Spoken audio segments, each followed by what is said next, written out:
Oh, unbelievable. So frustrating. So unbelievably frustrating. I was going to be streaming FIFA, but seeing how my computer, there's an issue or something's wrong with the Xbox servers, I can't get on. It won't let me stream, which is fine. Let's see, let's get some music going. What's up, Caramels? I was going to stream FIFA, I was going to stream Xbox games, but I'm getting an Xbox server network issue. So it's not my internet, luckily, it's the Xbox servers. So, crap. Oh well, I'll be answering questions. I need to make a TikTok so people know. Actually, I'm gonna go live on TikTok. Let's do that. Oh, hey, Savage. Oh, I am so happy, Savage, you're on. Are you in the Discord, Savage? If you are, can you send me a DM on Discord, please? I need to give you something. Oh my gosh, that's so loud. Sorry about that. Yeah, so Savage, if you're in the Discord, please let me know. Because I do want to do something.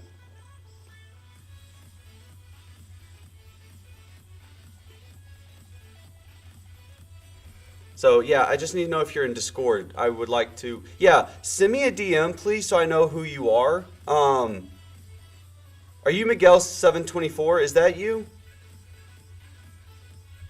Because honestly, I want to give you a certain role. Oh, that is you. Okay, awesome. Hold on one second. Let's see. Let's see. All right, so you now have almost all the rights that I do. So the grass kickers are basically going to be the first people that come in. So what's going to happen is anyone who's new that joins the Discord server will become a grass kicker, which basically just, it just gives you a cool color. It allows you to see, that you're new to the server and all that. I'm trying slowly to make sure that I make all the moderators here on Twitch also moderators on the Discord as well. What's up, Raul? Oh, okay, legend. Oh, cool. So I'm working on getting everything set up and kind of organized. It's not as easy as it normally is, but I do want to do my best. But yeah, Savage, I've made you the your assistant coach because you've done so much for this Twitch channel. I mean, it would be wrong of me to make you a grass kicker or anything less. I just can't. I mean, honestly, I don't know how else to get back to you. But the one thing I do ask, hey, what's up, Kevin? The one thing that I do ask, though, that you can help me with, Savage, is if you could, anyone that's new that joins, make them a grass kicker. You can do that by clicking on the name, and then off to the side with role, you'll see the little plus sign. Make everyone grass kickers if you can. That isn't already given a role. So, grass kickers are newcomers to the stream. The captains are moderators, and then first team are people who have donated and have joined the Discord server. So if you've donated or you're a subscriber to the Twitch channel, you become first team. So yeah, I'm doing my best, guys. I'm trying to get it set up as best as I can. But yeah, what are the other mods going to be? So the other mods are captains. So the captains are the people who help me moderate. They can do just about everything, but I've given Savage a little more extra responsibilities or more abilities and controls just because he has done so much for this channel. He's given away tons of subscriptions. He's donated. He's given bits. And honestly, one of the only ways I can give back to him is to give him control. What's up, Gabriel? What's up, man? How are you today? All right, hold on. Let me get this up.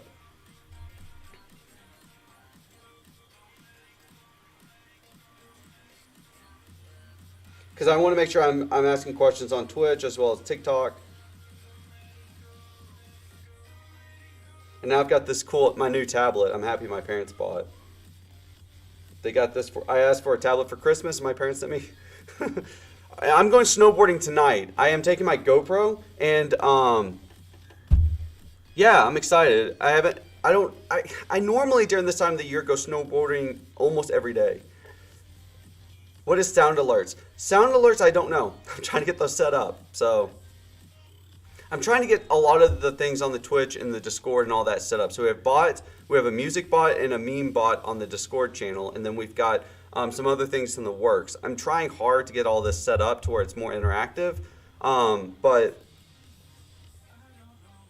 you know, there's only so much one person can do. What's up, Ricardo? How are you today?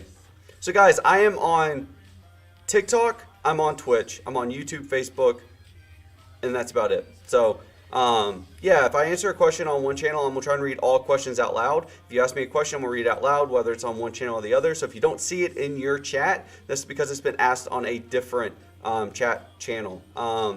So yeah, how to play right wing. Well, I mean, it depends on the situation, and it depends on the formation. It depends on how your coach is managing his team. So wings need to be able to, you know, control their side of the field. So you need to be able to control that right side and provide opportunities as well as creating space for the midfield or the striker to go to goal in the middle. But you need to be able to create those plays to, you know, open up the defense for you to cut through and to come in. So I usually tell my wings, if you can, try to execute to the corners to pull the defense out and then try to cross the ball in. Or open up the middle for yourself and make those runs down towards goal. So I can hire people I trust to help me. I need more money in order to hire people. Honestly, I am working hard to build the YouTube and the Twitch channel up so I can hire some of you guys. I would love to be able to hire one or two of you and actually pay you to help me moderate and manage all of my channels and everything that I'm doing. But that requires capital, and I need to build that capital up so that way I can hire somebody in order to really get things going. Michael Reed, I am on Twitch today. I'm on Twitch, YouTube, Facebook, and TikTok right now. So, but RT, wings you need to command your side. You need to create those. You need to create the space. You need to create the opportunities. So checking to and checking away. The other thing that I try to tell people that are on the offensive half, that if you're checking to the ball, there are two ways to call for it. The first way is if you yell at somebody, you yell their name. You know, say, you know, if you want the ball. So let's say I'm going, Carlos, I'm checking two. I'm asking you for the ball. Now, if you're trying to check two and you're trying to distract the other player or the defense into, you know, following you so you can create space for the person who has the ball to go in the direction you want them to go, then call ball, ball, ball. The reason why is because everyone knows where the ball is. And whenever you call ball, it actually triggers step to him, he may get the ball, and that way you can pull people.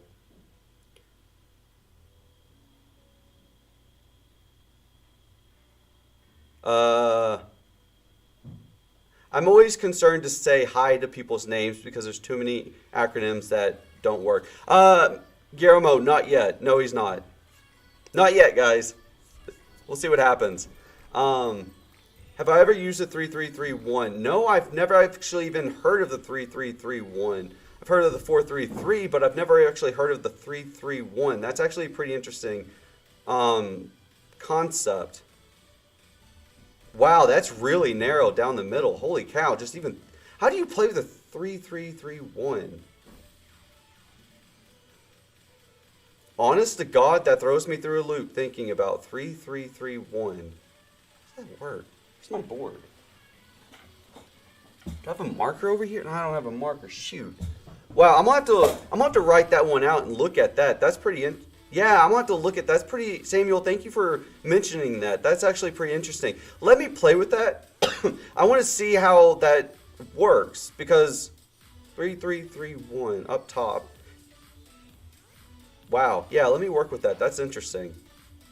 Who uses that? What teams use that, like professional teams? I'm actually pretty interested to see how that, you know, works. I'm from Europe. Should I stay here or go to the U.S.? I think the U.S. I have more chance to play in. So here's the thing. Whenever you're trying to move from one country to the next, and it can be very difficult because once you move from where you're used to and you're comfortable and you move somewhere that you're not so comfortable, and if you make mistakes, you're on your own.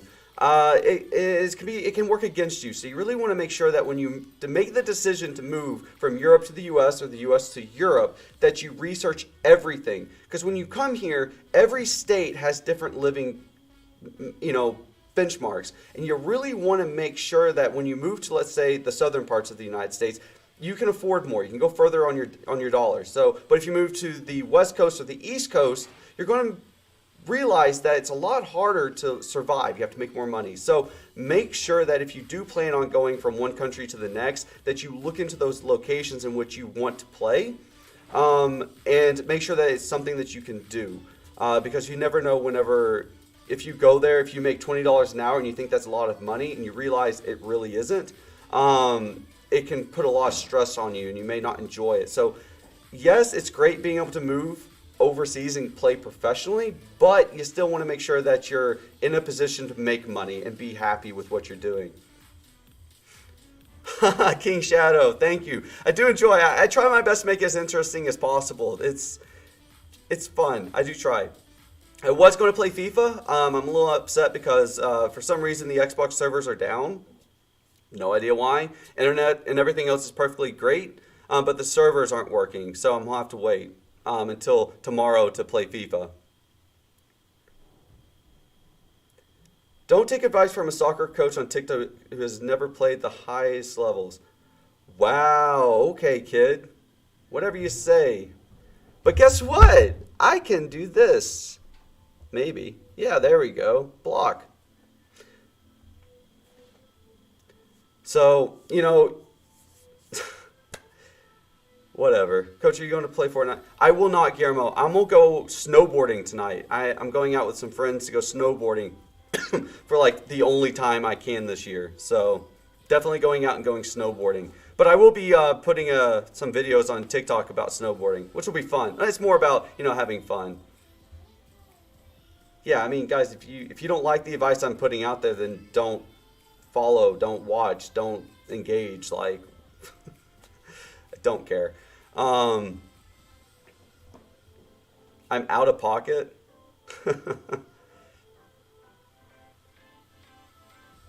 Everything I do is out of pocket. I actually. Guillermo, I think whoever won the GMRs, for some reason, Nike or Adidas sent them to me. They didn't send them to you. So the two winners, FIFA for Vita and I believe, what was it, Guillermo? You two that won the GMRs. I will be mailing them out tomorrow. I don't have time today, but I will be mailing them out to you, so they should be arriving to you hopefully by next week. I don't know why they sent it to me. I have no idea what the logic was because I told them to mail them to you directly. But those GMRs came to me, so I'll have to go out and mail them out tomorrow. So I do apologize for that. Oh, by the way, if you're not in my Twitch, all the negative hate people that comment here, if I don't have time to respond to you, they're going to come over and they're just going to spam salt shakers at you. So, are certain combine scams? I hear that. Okay, so LA8FC. Yes, some combines are scams. You need to be very careful about this. I did do a video over this on Twitch the other day. Whenever you go to these websites, I always run away from websites that say, so-and-so just bought our blah, blah, blah combine package just now. This is a marketing tactic to make you feel comfortable in purchasing it because you're like, oh my God, people are actually signing up for this. They're not always correct. So you need to really go onto Google, do your research. You need to look into, look at the reviews. And whenever you look at the reviews, go to the 1-star and the 2-star and the 3-star reviews. Don't look at the 4 or 5s because they can buy those. So you really want to make sure that you're Googling these. You're looking at the reviews. You're looking at what people are saying about them. Don't just say, oh, hey, this is a great, combine. I'm going to go to it because I read all the 5-star reviews. They were great. You can buy 5-star reviews. And you can do this with anything. Facebook, Instagram. You can do this especially with Amazon when you're buying products. You need to look at those low-end reviews because they will give you the most honest response to what you're looking for. So don't just throw your money at a combine and think, oh, I'm going to be successful because this combine has so many things that they offer. You just need to look into their success, their stories, and what people are saying about them. So be very careful because, yes, some combines are scams. I personally like PSG or PSC, Pro Soccer Consulting. They do a really good job. I think that they really try to get people to go professional, and they're very transparent. They're like, yes, we may not be sending you to the Division 1 leagues, But sometimes you have to start from the Division 3 or Division 2 leagues professionally and work your way up. Very few people go straight to the Division 1 level, but you need to just definitely do your research. It definitely will help. What position would I put? If you're 8.5 feet tall, your ass is going in goal because you are literally covering the entire net. There's no way. Wait, are you talking about 8.5 feet or what? Because like, if you're 8.5, you're going in goal because you're huge. You're like a giant. Yeah, sometimes they do drafts, but don't rely on the draft. Honestly, if you want to be on a professional soccer team, you have got to focus on. Yes, that's my wife in the profile picture. So if you want to go professional, it's all on you. You need to be your own agent. You need to make sure that you're focusing on. You need to really focus on basically, marketing. You need to focus on. Really putting yourself out there so people can find you when you go to combines or classics or showcases. You're getting all of the, information from the scouts, from the coaches, from the staff, the combine staff and all of them. You have got to make sure that you're making these lists, you're building your contact list, and you're really making sure that you are finding ways to connect with these people outside of the combines, outside of the classics and showcases, because that's what builds networking. That's what builds connections, and that's what gets you to go professional.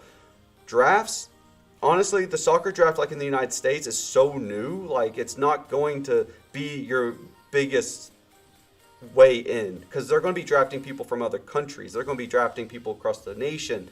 It just isn't the most logical way to go professional. A lot of my students right now, I've only been doing this for about 5 years, so some of my students have gone to college. I focus on college first. Here in the United States. I really want my players to go to college and at least get 2 years under their belt before they start looking towards professionals. Because I believe that if you at least get a college degree and halfway done with that, if you get injured, if something happens, or if something, terrible prevents you from playing, they'll drop you just as fast as they hired you. And if you don't have anything, then you have to start from ground zero. So I encourage a lot of my players to go to college.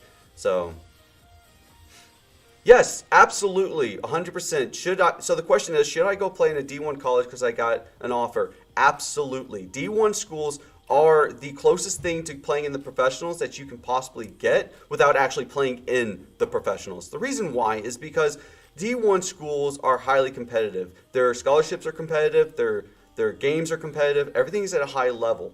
And the chances of getting recruited from a Division 1 school to a professional team are much higher than if you're just trying to straight up go into the professionals. Where would you play a 3-5 super slow really strong? A 3-5?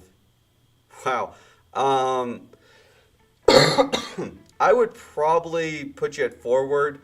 It wouldn't be the most logical place, but it'd be very difficult. Well, even if you never got in, the offer is good. Okay, so hold on, let me get up to the 5'8". What position would you put a 5'8.5" right-footed, good with passing, pace, shot, stamina, dribbling? I would definitely have you probably on the right outside mid or center mid. In order to be a good center mid, you need to be proficient with both feet. But your pace and your dribbling and your stamina definitely have the qualities that you look for in a center mid. I'd probably put you center mid or outside mid or right mid, because you'd be able to really effectively move the whole field. That's kind of where I'd go. So, anyways, to be entered into the next drawing, you need to be a subscriber on the Twitch channel. If you want to be entered in, I pull all of those subscribers and we go from there. Coach, is it true that the bright shoes make you stand out more during tryouts? No. I mean, if I'm going to be looking at somebody, the last thing I'm going to do is look at their shoes. I don't care about your shoes. I care about what you're putting on the field and what you're doing. So, by the way, guys, if you have any questions on Twitch, feel free to ask. If you have any questions on YouTube or Facebook, also feel free to ask. I see all of my chats right now, thankfully. Where would you put a 11.5 super slow, has bad stamina, cannot run fast? I'd put you at forward. I mean, you'd have to improve so much stuff. You'd have to be playing forward. What attributes do right wing or left wing need? You need to be able to be vocal. You need to be able to really communicate and check to and check away. Being able to be effectively, a space maker and being a part of those plays by creating the space. You would really want to make sure that you're efficient on those. So, Caramel with the salt. Salty haters. I'm 5'6", good passing, decent pace, good stamina, and good with both feet. So I play center mid or cam. Just makes sense. Yeah, it does. It does make a lot of sense. I mean, 5'6", good passing. For your center mids, you really want good passing, stamina, and pace. But you also want to have good communication and understanding of ball distribution, because in the center of the field, you really got to make sure that you're playing that ball out and controlling the field. Because if you're not able to control the field and how the pace of the ball is moving downfield, as well as controlling the counter towards your goal, you're not really being an effective center mid. So being able to control all that as well as pass and create plays makes you an effective and a very dangerous player. Where should I put a 1-1 super slow, has no stamina and is lazy? Well, bench. In my opinion, the only reason why is because of that lazy part. I don't have patience for lazy players. If I put you on the field and you can't put forth the effort, you're insulting not only me, but your teammates. Lazy players are typically unpassionate and usually don't care. So, I don't want someone who's on the field and has no passion and is lazy. If you have passion, you're not lazy. So the no stamina and super slow have nothing to do with it. It's that lazy part. Honestly, I will play anyone who goes on that field and puts forth 110%. Whether they're great or not, if you're on that field and you bust your butt and you try your best, I'm happy. But if you go on that field and you're lazy and you don't try, you're letting your team down, you're making everyone's life hard, you just need to be on the bench or just don't play. And I know that sounds bad, but soccer is a team sport. If any part of the field is playing weak and they're just doing it because they just don't feel like playing, then they're just hurting everyone else around them. During tryouts, do you think it's a good idea to dribble occasionally? Absolutely. During tryouts, absolutely. You should definitely dribble during tryouts because it shows that you're good. You can control the ball and you have, control with it. So being able to move the ball up and down, other than just kicking it away every single time you receive it, will make you stand out better. All right, Kevin, where would you play me? I'm 5'10", good with both feet, good shot, fast and good long balls. But at defense, I play at cam. And the reason why is because center attacking mid allows the ball to be moving down. You can play a little bit of defense, get used to it, but you're more of that offensive player that's trying to get the ball downfield. And with your ability to send the long ball, you can execute to both corners and utilize your wingers. So cam would probably be your best bet, Kevin. From the UK, I was going to start playing this year but can't because of a lockdown. How can I improve? So one of the best ways to improve is to get on a daily routine. So being able to go for runs every day, work on total body workouts, which is great if you're doing runs, hits, and body weight workouts like running hills or bleachers or stairs. The other way to improve your steps is go out into the field. Go out to any field. It doesn't even have to be a soccer field. Find some obstacles to dribble around and make sure that you're executing the outside of the outside step and the in step, as well as work on juggling. Now, juggling is one of those things that helps you really control touch power, which means you're able to keep the ball at a steady height as you're getting your touches on it. When you do your juggles, though, you need to make sure you're hitting all the main points, such as thigh, instep, the outside of the foot, the laces, your chest, your head, your shoulders, all these things. This will help you with your touch control and your possession. And then you want to make sure you're dribbling around obstacles and things like that. You could work on shooting, but it's not always going to benefit you as much as doing all the touches. Is Princeton University good? Yes, Princeton University is very good for two reasons. One, it's a respectable college that you can get a very respectable degree from. And two, the team is very competitive. I believe they're one of the top schools to play soccer in the United States. Let me look up. I believe that's what I saw. Let me look it up first. But I think Princeton is actually one of the top competing schools with a great soccer team.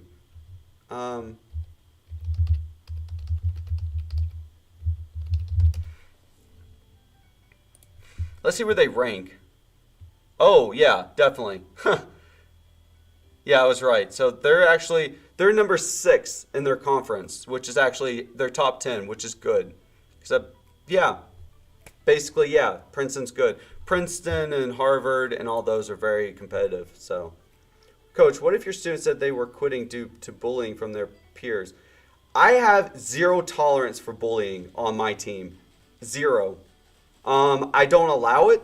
I'm very perceptive of my team and their chemistry. If I feel like they are bullying someone off the team, we will have a very serious talk. I don't have patience for it whatsoever. And if a player of mine did come up to me and tell me that they were quitting because of bullying, I would take it very personally and be very, very unforgiving. Yeah, I would definitely accept the offer from Princeton. If you get an offer from Princeton University to play soccer on scholarship, I would jump on that 100%. But you are going to have to focus on your grades. I am not going to even joke about that. Your grades are going to have to be Johnny on the spot because Princeton and all these schools that are Division One are, especially soccer, are very grade heavy. So if you do accept, you'll be playing on a fantastic team, but you will need to make sure that you keep up with those grades because they don't joke. So when you play for a Division One school, there's two things. One, when you play, it's a job, and you have a lot more responsibilities than what you have to do with soccer. So you've got all of your team responsibilities as well as your schoolwork responsibilities. And if your grades drop below a certain GPA, not only will you be at risk being thrown off the team, but kicked out of the university or put on academic watch, which means that they make sure that your grades go up before you can play. So, one, you'll get excellent experience. You'll have very good exposure to professional teams. But you're going to have to really understand what's happening. Bro, you know you don't have an offer from Princeton. That's Ivy League, so they don't get... Ivy Leagues do give scholarships, but they're based on donors. So Princeton, and they do offer scholarships, they're just not through NCAA or NAIA. They offer scholarships based on other merits. But they do actively recruit, and if the coach feels like it, he can go to the donors and talk to them about scholarships and building funds for it. Should someone have a separate social media account from their main for soccer? No, I don't think you should. I think you should try and keep them all together. If you want, I would create a YouTube video or a YouTube content centered around your soccer, though. That would be the only one that I would put emphasis on just the sport. Because when you create the YouTube account, what that does is it essentially creates kind of like your soccer portfolio, your games, your highlights, your things that are easily accessible. So all you have to do is create a link and then send it to them. So, yeah, you want to make sure that if you want to go to college, if you want to go to the professionals, your social media has to be clean because they will find it. If you go to the professionals, either the fans will find it, your competition will find it, your coaches or the school will, and they hire people to do this. They will research you, and they will find you, and they will not hesitate to throw you off if they feel like they find something that's detrimental to their brand image. Brand image for the professionals and for colleges is paramount, and they will hold it dear without hesitation. One player is not going to ruin a brand for a school. They will get rid of you as fast as they can.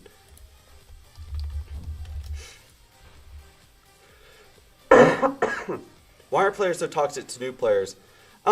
It's kind of like a way of passage, I think. You know, they're trying to see about where, how you fit in. They want to see what's going on. So, they're not really being toxic. They just don't know how to interact with you. They want to see, how do you fit in. So it's not really being toxic. It's kind of about testing the waters and kind of like hazing the new kid. Just kind of trying to get you comfortable in a way. There is different limitations to toxicity. I think hazing is more of a focus on acclimation to the team. Hazing and trying to make them quit is bullying. So I think there's a fine line between hazing for acceptance and then hazing for bullying. So some teams have to really make sure, and the coach has to make sure he keeps it in check so that you don't go off to that bully to quit. It's more acclimation to the team and becoming comfortable. Coach, I have a tale coming. Or what, Maxie? Coach, I have a trial coming up soon. Any tips on how to feel more confident and relaxed? It's all in your preparation for... What, Max? She has a boo-boo? Okay, well, I'll be up in just a second. I'm almost done. So, Maximus, shut the door, please. All right, so in order to prepare for tryouts or first showcases or things like that, it all comes into the preparation the night before. I believe that if you I believe if you have proper preparation and you clear your mind to where you focus on what needs to be done, you'll be less stressed about it because you've been thinking about it and kind of living the experience in your head. So when you show up, you'll have a few butterflies and be a bit anxious, but once you start playing, you've already mentally prepared yourself and you can focus on what you need to do. So I did a TikTok. I think I need to re-release it, but you need to make sure that you focus on, preparing your bag, getting all of your clothes together, getting your food, your snack, your water, change of clothes, all these things put together so that you really focus on what needs to be done and less on, freaking out about possibly, not performing at your best. What's your favorite club? I think you already said it, but I forget. Manchester United is my favorite. Any way to improve as a box-to-box midfielder? It depends on what you're struggling with, Mark. So you could be, if you're struggling with being able to distribute the ball, then dribbling with your head up. If you're struggling with sending the ball long, then work on sending the ball long. So it kind of just depends on what you're struggling with, because it depends on what's your proficiency and which is your downfall and what you're struggling with. So, hey, what's up, Savage? So I'm kind of back and forth between Twitch. Oh, hydrating. Savage just shows up telling me what to do.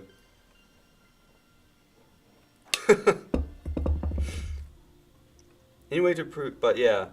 What's up, Joe? So guys, I won't be on for much longer.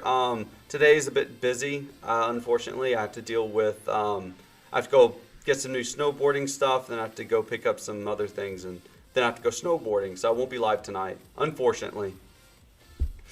Any suggestions for older players like 18 plus? You could, if you're between the ages of 18 and 20, you can start looking for combines or classics to be invited to play for. Hey, very nice, Sith. Very nice. Congratulations to playing varsity at freshman. That's really cool. I'll try to go live during the snowboarding. That eats a lot of data, and when it's cold, the phone doesn't stream as well. But I will try to go live tonight while snowboarding. If you're between the ages of 18 to 25, you can still go professional. It's a lot harder. I recommend looking for those combines and those showcases that have invitationals. You can also start playing for some amateur professional leagues that you don't get paid for, but they do prepare you and kind of keep your skills up while you still want to go, to the professionals if you'd like. How can I train in the winter? Because I live in Canada, so it's kind of impossible to play outside. You can find places inside, so like your living room, your basement. If you go to the gym, you can always go to the gym and train there. Ask them if it's okay. Sometimes they're okay with it. So, I just try and find anywhere and everywhere that you can go. You only need about a 10 by 10 location to really work out. You can do a full training program to really, within a 10 by 10 place.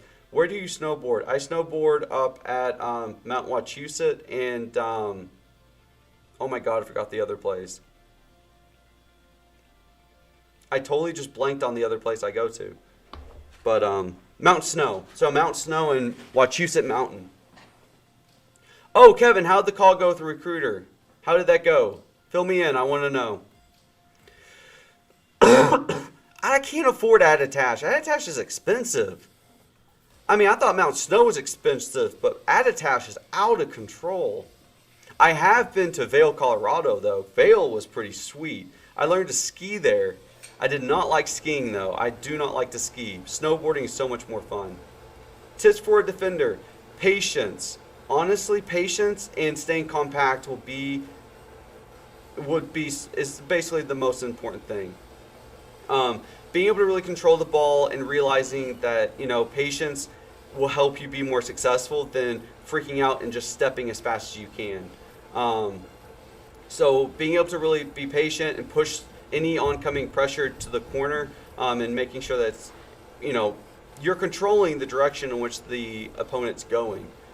For a left back, kind of the same thing. Patience is a lot of importance for a defender. If you're patient and you kind of wait for your opponent to make the mistake, or you can pressure them to move back downfield, is kind of the idea of defense, right? To kind of deflect, to prevent opportunities on goal. All right, Kevin, thank you. I will keep an eye on Discord. Since it's at 7 tonight, I probably will be on the mountain, but I'll try and keep an eye on it. Yeah, if you can play for a club, I definitely recommend it. Clubs do offer a lot of strong connections to some professional teams sponsor or support local clubs, but clubs are a really good pathway to going to college because a lot of college coaches will also coach club teams. So if you're looking to play in college, club is a very good stepping stone to that. Tips for defender moving to midfield. Which position in midfield are you moving to? Center mid, outside mid, right mid, left mid? Where are you in the midfield from defender? How do you get past bigger and stronger players? You pass around them. I mean, being big and strong is great, but if you can't get to the ball if it's being passed around you. So just look for those open places. Once you come up to them, pass it away to your teammate, and then kind of do the give go. I mean, it's really, being big and strong is good, but it's not the best if you can't keep up. How's that going, FB? How's the stamina training going? Tips for center midfielders. Center midfielders need to have like a 360 kind of perspective on the field. You need to know where, all those pockets of space are. So let's say that, you guys basically are just killing it on the right. You constantly just keep playing it, and there's like a huge trench down the right channel. You want to realize that and understand to really move the ball to the left side. So ball distribution. Also being able to judge between stepping up and when you should move the ball downfield, or if you should play the ball back and swing it through the defense and then build from the back from there. So, you just got to remember that center midfielders are kind of the playmakers. They're the ball distributions. They're the point man to really move the ball forward, to execute to corners, or to take shots from the 18. And they're kind of that support role, right? They need to make sure that they create the play. So make sure you know where the pockets of space are and how to create those pockets of space. Size doesn't matter. You're smarter than them. Yeah, basically. If you want to win at soccer, you've got to be smart. Coach, for defenders, tell them about stabbing. Oh, a lot of players will stab. Defenders that stab are lacking in confidence and they're getting too excited. So you want to make sure that you get rid of stabbing. Stabbing is one of those things that works at lower levels and against weaker players. But if you're patient and you manage space between you and your opponent and you wait for them to make mistakes instead of just trying to stab and, hope for the best, Coach. So Kevin, I was going to play FIFA, but I can't. For some reason, the servers on Xbox aren't working today, so I'll have to play tomorrow. Yeah, English is way easier than in North America. England is just easier just because there's so much more opportunities. There's tons and tons of clubs. And even if you don't make it to the major league clubs, you can still work your way up from the lower end clubs and still get paid and, gradually, go up the ladder towards that team that you'd want to play for. In America, you've got different divisions, but they're still not as great. Any drills for goalkeepers to do by yourself? If you can find a wall, bouncing the ball off and just kind of working on your reactions, getting a friend or a parent who will help you with your dives and your rolls and stuff. Honestly, it's very difficult to train by yourself as a goalkeeper, in my opinion. So, hey guys, can you stay up? Let's see, I've got one from YouTube. Predictions for the Manchester Derby. I think Manchester, I don't know. It's going to be a good one. Have I seen Brendan Aronson? No, I have not. Alright guys, I do apologize, but that is it for today. Like I said, I've got a lot going on. Why do some professional players fake their injury? Because they just want to. They just do it because they can. Victoria, stop, sweetheart. You can't be on this video. I'll get in trouble because TikTok doesn't like kids on their live streams. So, but anyways, guys, thank you so much for joining the chat. I will be on later tonight, or I'll be on later tomorrow. I'll try and live stream on Twitch my snowboarding. So I will check you guys out later. Thank you for joining. Bye. So there's multiple different reasons why professionals fake their injuries. They do it because they want to. They do it because they want to, I don't know. Honestly, I just don't like watching players that fake their injuries. They do it because they want attention. And they get penalties, and then sometimes they just don't want to play the next game, or they're mad at their coach, or they just want to try and force a yellow card. I don't know. Coach, so you're a center mid and you want to move to forward. Why do you want to move to forward from center mid? Is my first question. Like, what's the reason for it?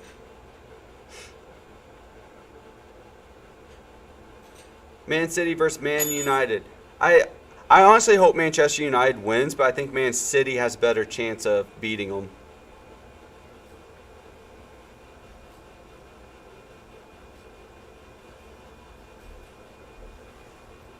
So, well, just ask your coach to move to forward so you can just kind of reassess what you need to do and have a different perspective on the field. Sometimes it's just moving to another position to give you that perspective is all the difference. So I would just ask your coach, move to striker and see how strikers interact with the midfield. And then you may just be like, oh my God, that's what I was missing. And it would help you build your composure back in the center of the field. So sometimes it's just moving to that forward position, looking downfield at the movements of center mid and how they interact with you can click in your mind. It's like, oh, so that's what I'm doing wrong, or that's how we work together, and that's what I'm missing. So I would just talk to your coach, just tell him that you feel like you're grasping and the concept's just not there for you. You'd like to move to forward so you can watch and kind of realize what needs to be done. So anyways, guys, I gotta go. Sorry, Jesse. I'm sorry, I know you just joined, but I gotta go. I will be on hopefully later. I will try to live stream tonight if I can. So yeah, sorry guys. I will be on later. Thank you for joining me, and